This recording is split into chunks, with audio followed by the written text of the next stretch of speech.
Saudara-saudara kaum muslimin sekalian, diminta saudara-saudara berhenti daripada berkata-kata ketika khatib sedang berkhutbah, kerana menurut tujuan hadis Rasulullah sallallahu alaihi wasallam yang telah diriwayatkan oleh Abu Hurairah radhiyallahu anhu, bahwasanya Rasulullah sallallahu alaihi wasallam telah bersabda, maksudnya barang siapa berkata-kata ketika khatib sedang berkhutbah, walaupun memperingatkan sahabatnya dengan perkataan diam saja sekalipun, maka saya sisirah pada jemaatnya. Maka dari itu diamlah dan dengarlah dengan awal. Mudah-mudahan kita mendapat taufik dan hidayah serta rahmat insyaallah. Alhamdulillah. Alhamdulillahil qail. Wa man a'rada 'an dhikri fa inna lahu ma'ishatan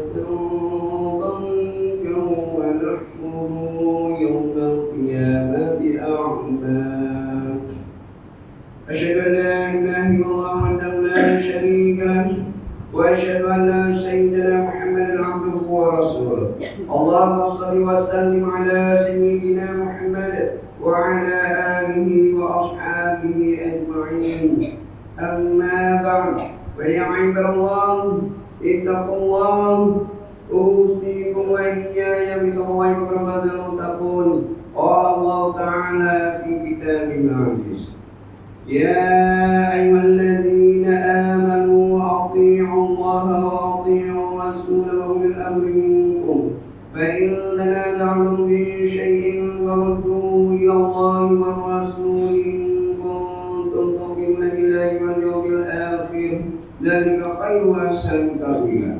Surah An-Nisa ayat 29 yang bermaksud, wahai orang yang beriman, ta'ala kamu kepada Allah dan ta'ala kamu kepada Rasulullah dan kepada ulil amri, yaitu orang yang berkuasa daripada kamu. Kemudian jika kamu berbantah-bantah dari perselisihan dalam sesuatu perkara, maka adalah kamu mengembalikannya kepada kita Allah, yaitu Al-Quran dan Sunnah Rasulnya. Jika kamu benar-benar beriman kepada Allah dan hari akhirat, yang demikian adalah lebih baik bagi kamu dan lebih elok pula kesudahnya. Sidang iman yang dirahmati Allah sekalian, marilah kita meningkatkan rasa takwa kita kepada Allah Subhanahu wa taala dengan bersungguh-sungguh melaksanakan segala perintahnya dan meninggalkan segala larangannya.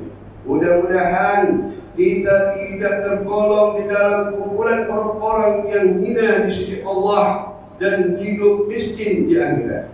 Mimbar Jumat pada hari ini akan menyentuh tentang tajuk kaya di dunia, muklis di akhirat. Sidang Jumat yang dirahmati Allah sekalian, dunia adalah ladang untuk kita bercocok tanam, manakala akhirat adalah negeri untuk kita menuai hasilnya. Begitulah perumpamaan kehidupan orang yang beriman. Sebagai seorang mukmin, sudah pasti kita memikul amanah yang besar untuk memastikan diri kita dan ahli keluarga kita memperoleh kehidupan yang baik di alam akhirat. Maka orang-orang yang beriman akan bersungguh-sungguh mencari sebanyak mungkin bekalan pahala apabila mereka diberi kesempatan untuk hidup di dunia.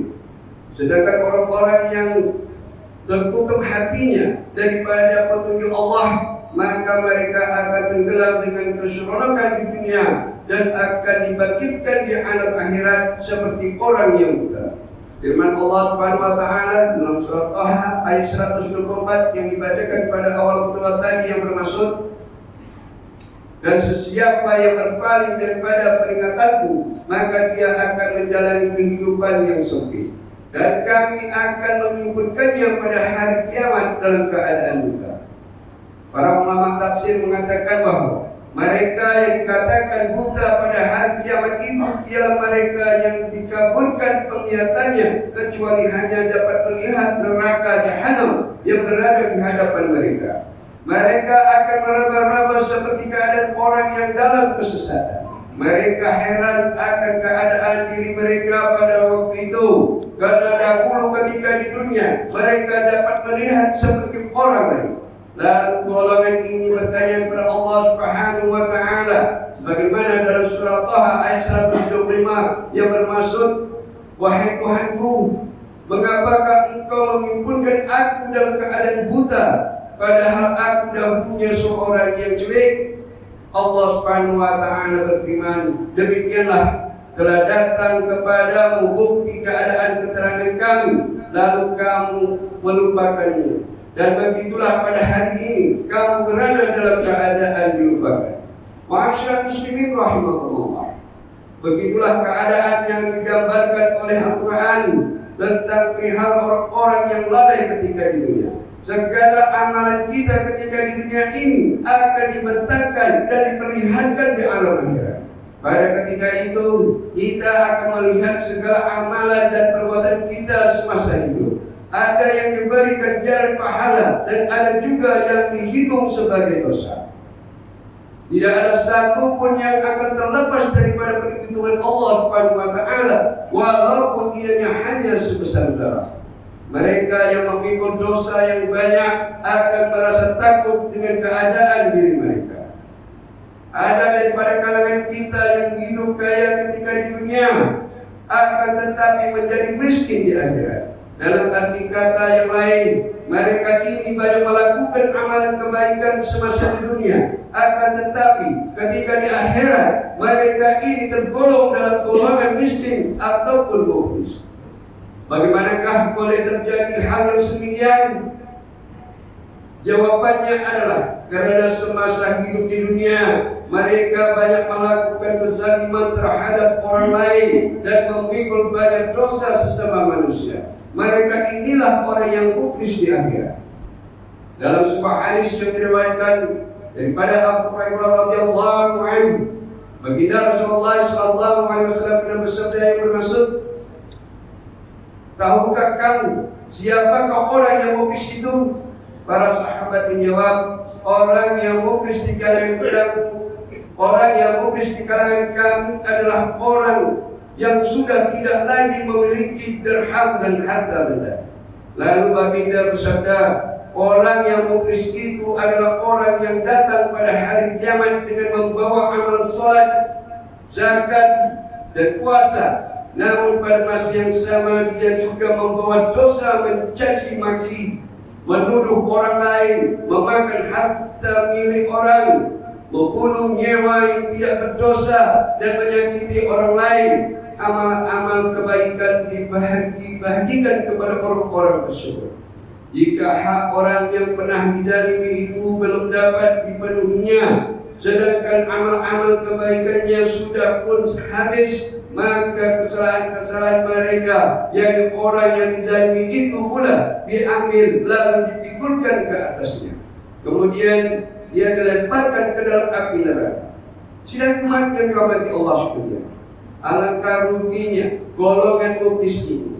Mereka yang tergolong di dalam golongan orang yang muflis di akhirat nanti adalah mereka yang meninggal dunia dengan membawa pahala yang banyak. Namun semua pahala daripada amal ibadah mereka itu hilang satu persatu, malah telah habis karena digunakan sebagai ganti rugi kepada orang yang pernah mereka zalimi ketika di dunia dahulu. Bahkan selepas itu mereka juga akan memikul dosa orang yang dizalimi sehingga selesai perhitungannya. Hal ini menunjukkan bahwa memiliki pahala yang banyak itu bukanlah satu jaminan sekiranya kita masih lagi suka berlaku zalim terhadap orang lain. Mari kita renung kembali hal kehidupan kita, khususnya dalam pergaulan seharian bersama-sama dengan orang di sekeliling. Sudah pasti kita tidak terlepas daripada melakukan kesilapan, sama ada dalam keadaan disengajakan ataupun tidak. Ingatlah, dosa lidah yang sering kita lakukan itu boleh menjadi pintu yang mudah untuk menjerumuskan kita menjadi orang yang muflis di akhirat. Sekiranya kita tidak berhati-hati dalam segala percakapan, tingkah laku dan perbuatan, niscaya kesilapan itu boleh mengundang dosa, terutama jika ia menyentuh hak yang berkaitan marwah diri dan harta benda orang lain. Jika kesalahan yang dilakukan oleh seorang manusia dengan Tuhannya sudah dianggap salah, maka begitulah juga dosa dan kesalahan yang melibatkan hak sesama manusia. Hanya yang membedakannya ialah dosa seseorang itu dengan Allah boleh terampun dengan taubat nasuha. Namun jika dosa itu berkaitan dengan hak-hak sesama manusia, maka hendaklah orang itu mengembalikan hak tersebut kepada mereka yang berhak ataupun memohon kemaafan daripadanya. Hal ini sebagaimana yang pernah disebutkan oleh baginda Rasulullah SAW menurut sabda yang diriwayatkan daripada Abu Hurairah radhiyallahu anhu yang bermaksud, barang siapa yang memiliki kezaliman terhadap saudaranya, hendaklah dia segera minta dihalalkan, sebab dinar dan dirham yakni di hari kiamat kelak tidak akan memberinya manfaat. Kezaliman seseorang akan dibalas dengan cara kebaikannya yang diberikan kepada saudaranya yakni yang terzalimi, sehingga bila mana ia tidak memiliki kebaikan lagi, keburukan saudaranya yang terzalimi akan diambil dan dipikulkan kepadanya. Saudara-saudaraku kaum muslimin yang dirahmati Allah SWT, mengakhiri khutbah pada kali ini, Imam ingin menyeru kepada sidang hadirin sekalian, marilah sama-sama kita melihat kepada diri kita sendiri.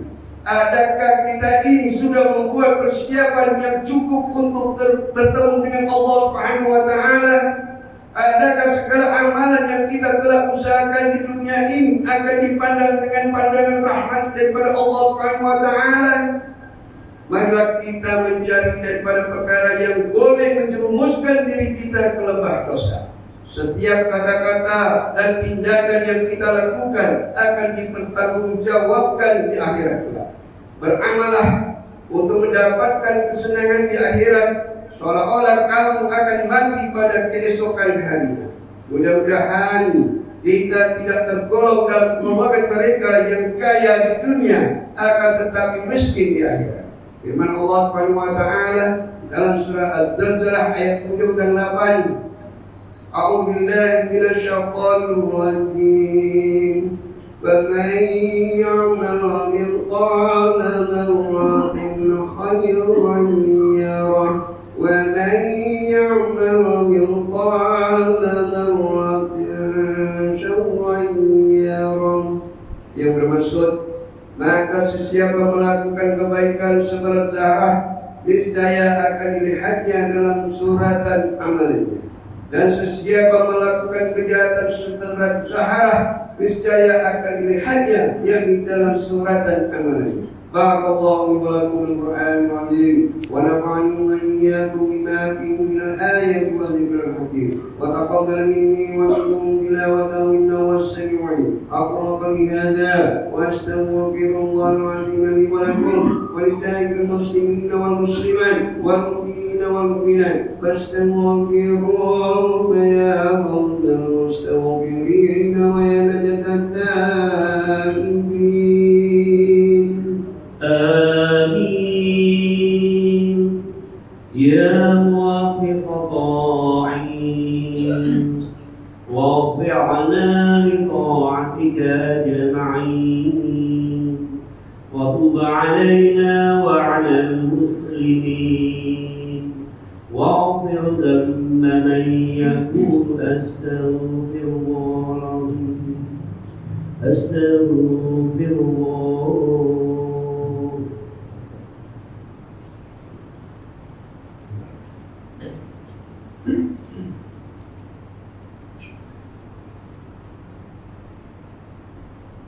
Alhamdulillah hamdan katsiran kama asyhadu an la ilaha illallah wahdahu la syarika lah iqraran bi rububiyyatihi wa iqraman liman jahada bihi wa kafara wa asyhadu anna sayyidina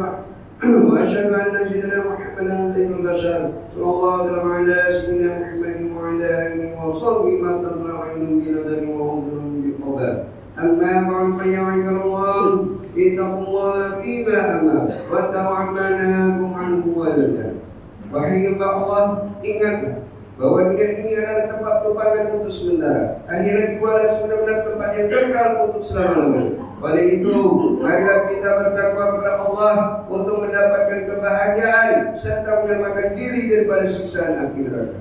Allah berfirman dalam surah Al-Ahzab ayat 56, Inna Allah malaikatahu yusalluna 'alan nabi ya ayyuhalladzina amanu sallu 'alaihi wa sallimu taslima. Yang bermaksud sesungguhnya Allah dan malaikat berselawat yang memberi segala penghormatan dan kebaikan kepada Nabi Muhammad SAW. Wahai orang yang beriman, berselawatlah kamu kepadanya serta ucapkanlah salam sejahtera dengan penghormatan yang sepenuhnya. Allahumma shalli wa sallim ala sayyidina Muhammad wa ala ali sayyidina wa maulana Muhammad. Marilah kita bermohon kepada Allah Subhanahu wa taala semoga Allah merahmati khalifah Rasulullah sallallahu alaihi wasallam yaitu Sayyidina Abu Bakar As-Siddiq radhiyallahu anhu, Sayyidina Umar bin Khattab radhiyallahu anhu, Sayyidina Uthman bin Affan radhiyallahu anhu dan Sayyidina Ali bin Abi Thalib radhiyallahu anhu dan sahabat-sahabat baginda yang sama-sama berjuang menegakkan agama Allah yang maha suci ini radhiyallahu anhu. Seterusnya kepada bapa saudara junjungan kita Sayyidina Hamzah dan Sayyidina Abbas radhiyallahu anhuma, cucunda baginda Sayyidina Hasan dan Sayyidina Husain radhiyallahu anhuma, putri-putri baginda Sayyidina Fatimah Zahra dan lain-lainnya radhiyallahu anhunna, istri-istri baginda Sayyidatuna Khadijah, Sayyidatuna Aisyah dan lain-lainnya radhiyallahu anhunna, kepada sekalian keluarga, sahabat-sahabat, pengikut sahabat radhiyallahu anhum dan yang menuruti mereka itu dari semasa ke semasa hingga hari kiamat. Allahumma qil muslimin wal muslimat wal mu'minin wal mu'minat al ahya'i minhum wal amwat. Ya Allah, ampunkanlah sekalian kaum muslimin dan muslimat, mukminin dan mukminat, sama ada yang masih hidup ataupun yang telah meninggal dunia. Ya Allah, peliharakanlah akidah kami yang melandaskan akidah Ahlussunnah wal Jamaah, aliran Al-Asy'ariyah dan Al-Maturidiyah. Ya Allah, pelihara, lindungi, jauhi dan selamatkanlah apabila kiranya diri kami ini, zuriat keturunan kami, keluarga kami dan umat Islam keseluruhannya daripada apa jua bala bencana, wabah dan penyakit, segala mara bahaya, kesusahan dan keburukan. Ya Allah, kurniakan kemuliaan dan kesejahteraan kepada mereka yang berjihad dan menangkapkan hartanya ke jalan-Mu seperti pembayar-pembayar zakat, pewakaf-pewakaf dan seumpamanya. Ya Allah, kurniakanlah taufik dan hidayah, kekuatan, kesejahteraan dan pertolongan kepada ketua-ketua negara Islam dan raja-rajanya, khasnya kepada Amdakal Habib Syarif Amdakal Habib Syarif Sultan Ibrahim bin Almarhum Sultan Iskandar, Sultan yang diperkuat bagi negeri dan jajahan Abu Johor Darul tadi. Kepada Raja dari Sofia bin Almarhum Sultan Idris Shah Permaisuri Johor, kepada Tunku Ismail bin Sultan Ibrahim Tunku Mahkota Johor, kepada Tuan Besar Panida bin Mustamam dan Tunku Iskandar Ibni Tunku Ismail Raja Muda Johor, para putra-putra dan putrinya, kerabat-kerabat diraja dan raja sekalian. Allahumma a'inil Islam wal muslimin وَأَذْلَكَ وَاللَّهُ مُعْتَعِدِي وَالسَّيِّئَاتِ وَالْمُشْرِكِينَ وَكُلَّ مَنْ وَعَنْ وَلِدٍ اللهم اغفر هموم المسلمين وفتنا عن المدين وأحسن خلاص المسجون واجعل هذا البلد آمنا مطمئنا رحيما وسائر بلاد المسلمين آمين يا رب العالمين. اللهم أنعمنا وذرياتنا وأصلنا وارفعنا الجنة مع الأبرار يا عزيز يا غفار يا رب العالمين. ربنا هب لنا من أزواجنا وذرياتنا قرة أعين واجعلنا للمتقين إماما. ربنا اغفر لنا ولإخواننا الذين سبقونا بالإيمان ولا تجعل في قلوبنا غلا للذين آمنوا ربنا إنك رؤوف رحيم. ربنا آتنا في الدنيا حسنة وفي الآخرة حسنة وقنا عذاب النار والحمد لله رب العالمين. عباد الله إن الله يأمر بالعدل والإحسان وإيتاء ذي القربى وينهى عن الفحشاء والمنكر والبغي يعظكم لعلكم تذكرون. واذكروا الله العظيم يذكركم واشكروه على نعمه يزدكم ولذكر الله أكبر والله يعلم